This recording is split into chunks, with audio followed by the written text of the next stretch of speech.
నమస్తే. ప్రస్తుతం మనం గాంధీ హాస్పిటల్ ఉన్నాం. సో ఇక్కడ ఎందుకంటే ఉస్మానియా నిరుద్యోగ జేఏసీ ప్రెసిడెంట్ మోతిలాల్ నాయక్ నిరాహార దీక్ష చేసి సో ఈ రోజుకి 5 రోజులు అవుతున్న పరిస్థితి. సో అయినా సరే ఎటువంటి గవర్నమెంట్ కావచ్చు, ఎవరు కూడా అధికారులు పట్టించుకునే పరిస్థితి కూడా లేదు. సో ఇతను ఎందుకు నిరాహార దీక్ష చేస్తున్నాడు? ఇటు విద్యార్థులకు సంబంధించి నిరుద్యోగుల పక్షాన నేను ఉన్నాను, నిరుద్యోగుల పక్షాన నేను కొట్లాడుతున్నా. అలాగే నిరుద్యోగులకు కావచ్చు, గ్రూప్ 1 కావచ్చు, గ్రూప్ 2 కావచ్చు, వీళ్ళందరికీ పోస్టులు కూడా పెంచాలని చెప్పేసి 5 రోజుల నుంచి ఆమరణ నిరాహార దీక్ష చేసి కూర్చున్నారు. సో ఉస్మానియా యూనివర్సిటీలో నిరాహార దీక్ష స్టార్ట్ చేసి అక్కడ నుంచి అరెస్ట్ చేసి ఉస్మానియా పోలీస్ స్టేషన్ తీసుకెళ్లి అక్కడ నుంచి రాత్రి హుటావుతున్న గాంధీ హాస్పిటల్ తీసుకెళ్ళి ఈ రోజు 5వ రోజు ఇంకా స్టిల్ కంటిన్యూ కొనసాగుతుంది.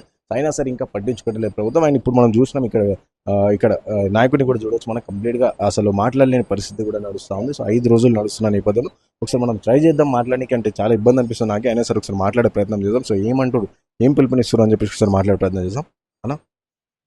ఒక 2 minutes. ఎట్లా అనిపిస్తుంది అన్న? హెల్త్ ఎట్లుంది?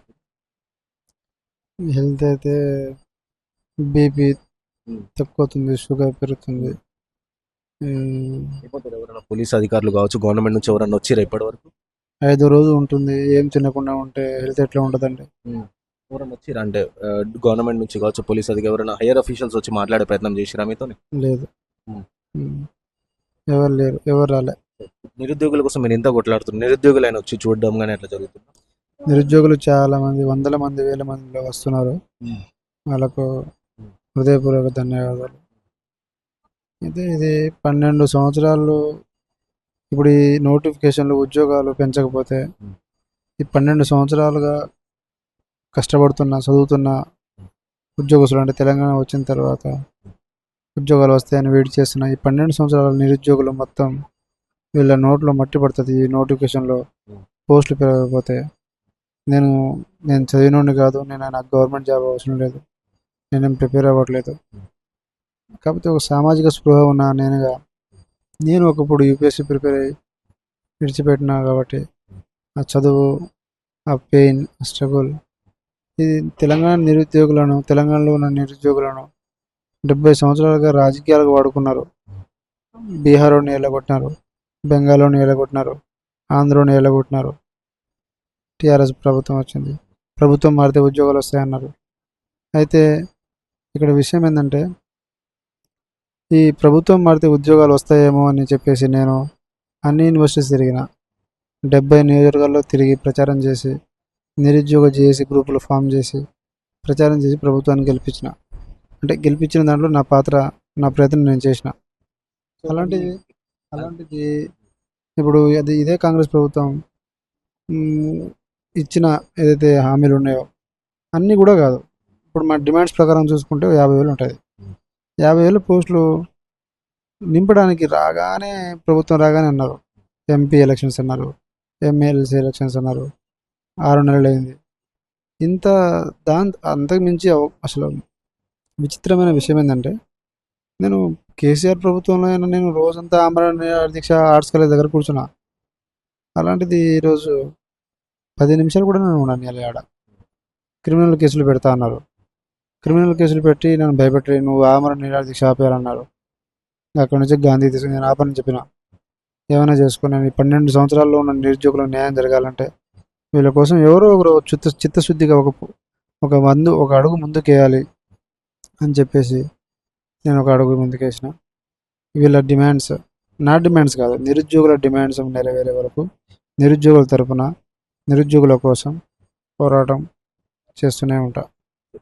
గాంధీ హాస్పిటల్ కి కూడా ఇంటెలిజెన్స్ కూడా వచ్చి చెక్ చేస్తున్నారు అనే ఒక ఇన్ఫర్మేషన్ మాకు వచ్చింది. అది నిజమే అంటారా? నిన్న ఈవినింగ్ నన్ను జనరల్ వార్డ్ నుంచి ఐసీయూలోకి తీసుకొచ్చినారు. ఈరోజు ఐసీయూలో తీసుకొచ్చినందుకు నా హెల్త్ కండిషన్ బాగాలేకనో నా మద్దతుదారులు అందరూ, మా నిరుద్యోగ మిత్రులు అందరూ నన్ను సంఘీభావం తెలపడానికి గాంధీ హాస్పిటల్కి వస్తే బలమైనటువంటి ఇంటెలిజెన్స్ వ్యవస్థనే నేను పడుకున్న బెడ్ దగ్గర వచ్చి చూడటం ఏంటి? అసలు ఇంటెలిజెన్స్ వ్యవస్థకి ఇక్కడ నా బెడ్ దగ్గర ఏం అవసరం? డాక్టర్ ఉండాలి నాతో, లేదంటే నా మద్దతుదారులు, నా సపోర్టరు ఉండాలి, నా నిరుద్యోగ మిత్రులు ఉండాలి. వాళ్ళు ఇట్లా వస్తారు నా దగ్గర. ఇది చాలా దారుణమైనటువంటి విషయం. ఇది లా అండ్ ఆర్డర్ అరాచకంగా సృష్టిస్తున్నాడు ఈ ప్రభుత్వం. కాబట్టి ఈ ప్రభుత్వాన్ని మేము వీళ్ళ డిమాండ్లు పరిష్కారం చేయేంత వరకు నేను చిన్న ఉద్యోగం పెద్ద ఉద్యోగం అని కాదు, నాకు అన్ని ఉద్యోగాలు సమానమే. డిఎస్సి మెగా డిమాండ్స్ చెప్తున్నా, మెగా డిఎస్సి వేయాలి, డిఎస్సి పోస్ట్ పోన్ చేయాలి, Hmm. గ్రూప్ 1 1:100 చేయాలి, గ్రూప్ 2 2000, గ్రూప్ 3 3000, జీవో నెంబర్ 46 రద్దు చేయాలి, జీవన నిరుద్యోగ వృత్తి 4000 ఇవ్వాలి. ఇవన్నీ ఇస్తే ఎంత అవుతుందండి? తిప్పి కూడా 40,000 ఉద్యోగాలు కూడా లేవు. ఇవి మా డిమాండ్లు. ఇవి ఒక సైడు, నిరుద్యోగ వృత్తి ఇంకో సైడు. ఇవి ఇది ఇవ్వడానికి ఎంత బర్డెన్ అవుతుంది అసలు గవర్నమెంట్కి? ఇటు సైడు 50,000 కోట్లు మూసి మీద మూసి రివర్ మీద ఎవడు పెట్టమన్నాడండి? ఇది ఒక తుగ్లక్ పాలన కాదు, ఇది పిచ్చి తుగ్లక్ పాలన. ఇది కరెక్ట్ కాదు. కాబట్టి తెలంగాణ, నేను ఇక్కడ నుంచి కాంగ్రెస్ ప్రభుత్వాన్ని కాదు కానీ తెలంగాణలో ఉన్న మేధావి వర్గాలకు, రాజకీయ పార్టీలకు,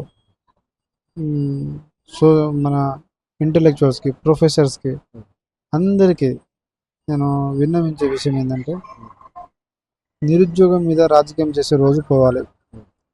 దానికోసం నేను ఇక్కడ ఆమరణ నిరాహార దీక్ష కూర్చున్నా. తెలంగాణలో ఇంకోసారి నిరుద్యోగం గురించి, నిరుద్యోగం నాకు ఇది కాలేదు అది కాలేదు రాలేదు అని చెప్పేసి బాధపడే స్టేజ్లో మేము ఉండదు. ఇంకోటి అది అట్లా జరగకుండా ఉండాలంటే ఈ నిరుద్యోగ సమస్య ఏదైతే ఉందో తెలంగాణలో ఉండకూడదంటే తెలంగాణ సమాజం మొత్తం గొంతు విప్పాలి, కదలి రావాలి, మాట్లాడాలి. ఇది పార్టీలకు అతీతంగా చేస్తున్నటువంటి పోరాటం. అన్ని పార్టీలు, ఏ పార్టీతో సంబంధం లేదు.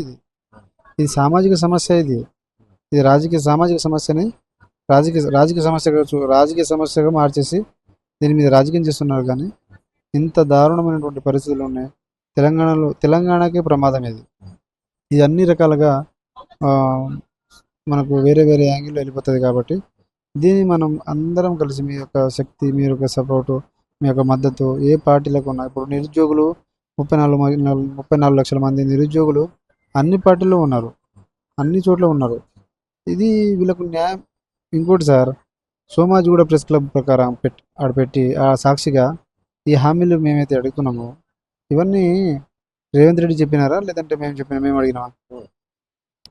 కాబట్టి ఆయన అన్నాడు కాబట్టి ఆయన చేయాల్సిందే. ఇప్పుడు ప్రాణాల మీదకి తీసుకొచ్చుకుంటారు అంటే నిరుద్యోగుల పక్షాన, అంటే ఇక్కడ కూర్చొని కొట్లాడొచ్చు కానీ ఇలా మీ ప్రాణాల మీదకి తెచ్చుకుంటారు అని చెప్పేసి కొంతమంది నిరుద్యోగులు కావచ్చు వీళ్ళందరూ అంటున్న పరిస్థితి. సో ఇప్పటివరకు మీ పోరాటం మీద కొనసాగుతూనే ఉంటుంది, ప్రాణం పోయేదాకా. మీరు అడిగిన క్వశ్చన్ మంచిదే, మంచి ప్రశ్న అడిగినారు. కానీ తెలంగాణ వస్తే ఉద్యోగాలు వస్తాయని చెప్పేసి 70 సంవత్సరాలు రెచ్చగొట్టినారా? ఎంతమంది చచ్చిపోయారు? ఎంతమంది ఆర్ట్స్ కాలేజ్ వేదిక ప్రాణత్యాగాలు చేసినారు? ఎందుకోసం చేసినారు? వాళ్ళు నిరుద్యోగం గురించేగా. ప్రభుత్వం వచ్చిన తర్వాత 10 సంవత్సరాలు ఆగి ప్రభుత్వం మారితే ఉద్యోగాలు వస్తాయని చెప్పేసి అందరు రోడ్ల మీద వచ్చి ఊరుకు పోయి ప్రచారం చేసింది దేనికోసం అండి? ఉద్యోగాల కోసమేగా.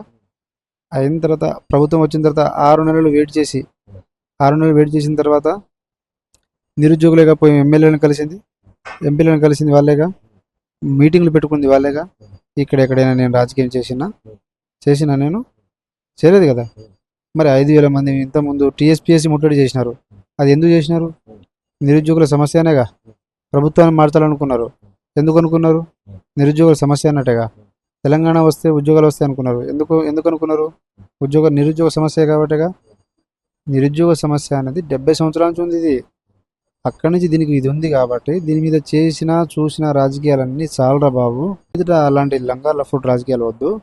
ఇప్పుడు ఖచ్చితంగా దీనికి యావత్ తెలంగాణ మనం అందరం కొట్లాడి తెచ్చుకున్నాం, మీరందరూ కొట్లాడి తెచ్చుకున్నారు, మనందరం కొట్లాడి తెచ్చుకున్నాం. తెలంగాణ వచ్చింది. తెలంగాణలో ఇప్పుడు నిరుద్యోగ సమస్య పోవాలి. పోయేంత వరకు దీన్ని విడిచిపెట్టేది లేదు. పోవటం కోసమే ఈ యొక్క ఆమరణ నిరాహార దీక్ష. నిరుద్యోగులకు ఏం పిలుపునిస్తారు మీరు? నిరుద్యోగులు కావచ్చు, విద్యార్థి వీళ్ళందరికీ ఏం పిలుపునిస్తారు?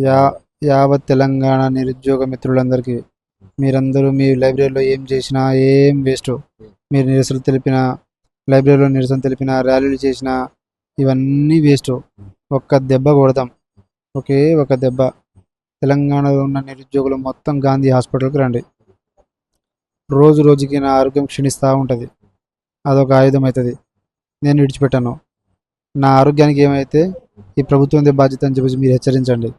దాని ద్వారా మీరందరూ రోజుకు 100 మంది, రోజు ఒక 10,000 మంది నిరుద్యోగులు ఇక్కడ వస్తే ఇది రాష్ట్ర విషయం కాదా అండి?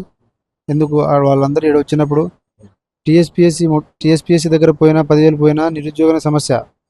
కానీ గాంధీ భవన్లో వచ్చినప్పుడు నా ఆరోగ్య సమస్య, నిరుద్యోగ సమస్య, ఈ రెండు ఒకదానితో ఒకటి సంబంధించినవి ఉన్నాయి. కాబట్టి తక్కువ టైంలో మనం ప్రభుత్వ మెడలు వంచాలంటే మెడ మీద కత్తి పెట్టి పని చేయించుకోవాలి అంటే తెలంగాణలో ఉన్న నిరుద్యోగులందరూ 2 రోజులు మీరు హైదరాబాద్లో పరీక్ష ఉందని అనుకుని మొత్తం గాంధీ హాస్పిటల్కి రండి. మిమ్మల్ని చూసి రాజకీయ నాయకులు వస్తారు, రాజకీయ నాయకులను చూసి మీడియా వాళ్ళు వస్తారు, పెద్ద పెద్ద మీడియాలు వస్తాయి.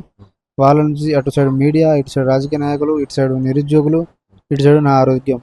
ఇక్కడ ఉండి 3 రోజులు ఇక్కడ పోరాటం చేస్తే మీ సమస్య పరిష్కారం చేసుకుని ఇక్కడి నుంచి వెళ్ళిపోతాం అంతే.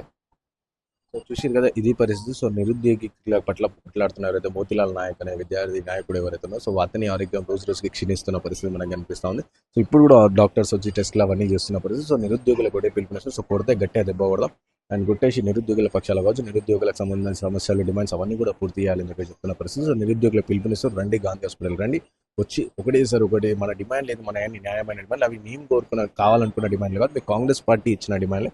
సో వాటిని నిర్వహించడానికి ఏడుకాకన పోతా నా ప్రాణాలు పణంగా పెడతా అని చెప్పేసి అంటున్న పరిస్థితి. వీడియో జర్నలిస్ట్ సాయితో Rana Pratap reporting for Vahini TV from Gandhi hospital, Hyderabad.